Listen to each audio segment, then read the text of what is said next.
The city of Portland promised they're doing more to protect people during this heat wave than they did at the end of June when at least 96 people died in the state of Oregon. Right now, cooling centers are open, but what about those who can't get to them? Our Lindsay Nadrich is watching out for you and looking into what's being done to reach the most vulnerable. Lindsay?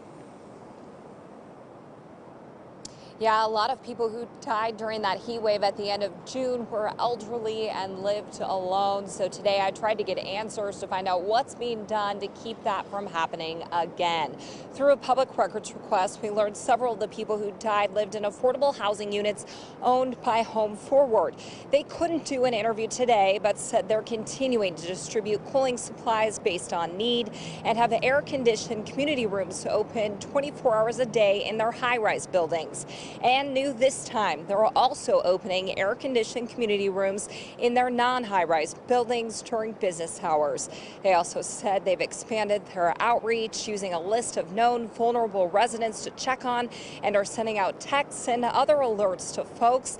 I also learned the Portland Bureau of Emergency Management is doing more outreach this time as well. In addition to automated alerts and phone calls, volunteers are making direct calls to people they think might be at risk. We've received lists of buildings and phone numbers that our volunteers can call. It's something that I think we're going to continue to need to expand in the future, but it's a new approach to directly reach people we think are the most likely to need help. But they can't reach everyone. So again, they're asking all of us to check on our neighbors. The county also says it needs volunteers to help staff all of the cooling centers they've opened. There are 23 of the cooling centers are 24 hours because temps aren't expected to get that much cooler at night. If you want to get involved and volunteer, we have a link to sign up on coin.com.